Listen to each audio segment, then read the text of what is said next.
Everyone. I am Jose Lazardo Martinez, And I'm Tyler Simpson. and we will be presenting to you guys our Project 3, which is on the Ford Pinto crisis.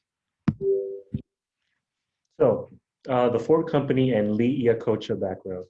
The Ford Company was started by Henry Ford and 12 others in 1903. But before founding the Ford Company in 1901, Ford founded the Henry Ford Company, which ended up becoming the Cadillac Motor Car Company in 1902. Because of several problems, Henry ended up leaving that company to form another company, which was the main Ford Motor Company that we all know today.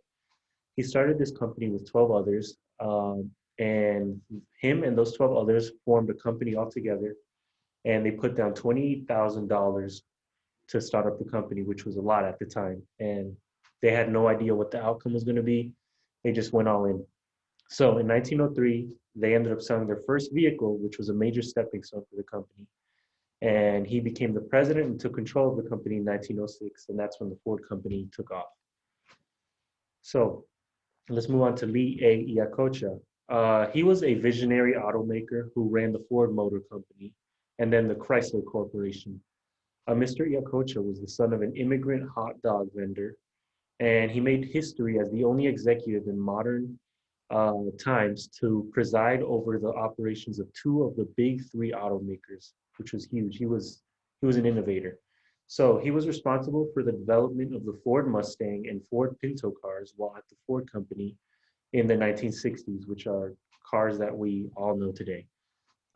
He was also responsible for reviving the Chrysler Corporation as its CEO during the 1980s. So Iacocca had brilliant ideas and worked his best to get noticed by executives in the Ford Company. This was before he became vice president. He had this clever idea for a sales pitch, which was the 56 for 56. He offered 1956 models with 20% down and $56 a month for 3 years, which was pretty good at the time, and the idea was so successful regionally that Ford turned it into a national campaign and made him the corporate director of truck marketing. He also came to the attention of Robert S. McNamara, which was Ford's vice president for car and truck sales and a future Ford president and secretary of defense. Um, Later on, he ended up succeeding McNamara and became vice president and general manager of the Ford division in the 1960s. During his time as vice president, Iacocca developed and introduced the Ford Mustang, which was one of the hottest selling cars at that time. Even today, the Ford Mustang is well known and used by many people. At the time, the vehicle brought $1.1 billion into the company for after 2 years of it out in the market. Its success landed Mr. Iacocca and the Mustang on the covers of Time and Newsweek in the same week in April 1964. Despite his success in the company, however, he also developed the Ford Pinto, which ended up being a disaster.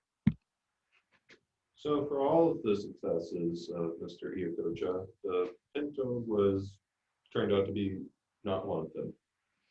So the idea for the Pinto was to make a car that was very inexpensive and that was very light, which the Pinto was for both. But the Pinto had a number of design flaws. The doors would get jammed, but its main issue was that its fuel tank was volatile and it was located in the rear bumper.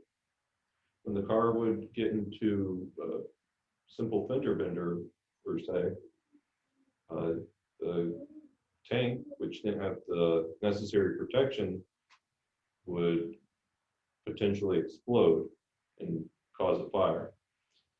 The only Pintos that were capable of passing the necessary tests of the National Highway Traffic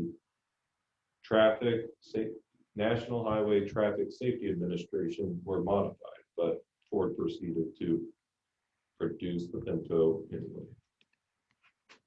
So what did come of the problem? Well, Ford was aware of the defects, but still opted to sell the Pinto. Deemed the cost of payouts in court for injury settlements to be cheaper than having to do a complete recall of the car. And it also felt that it would be cheaper to keep the less safe fuel tank rather than putting a simple plastic seal, rubber seal around the gas tank, or adding another steel plate to give the bumper further support. And what were the results of this decision? Well, Ford ended up having to implement a recall. While the Pinto had been originally sold in 1971, it had to call recalled in 1978. It was a company issued one, not one by the government. But the Supreme Court forced the company to pay $125 million in a settlement for punitive damages.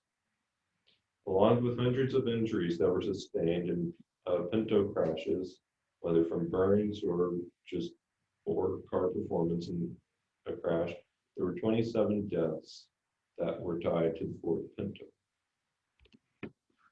So what can we learn? Well, we shouldn't cut corners, which was something that Ford did. They understood that what they were doing wasn't the right thing, but it did save a lot of money for them and made their bottom line look a lot better. But it ended up coming back to bite them. Secondly, we need to learn to take responsibility when we are wrong. And eventually Ford did do that by doing the recall, but it was too little too late for 27 individuals.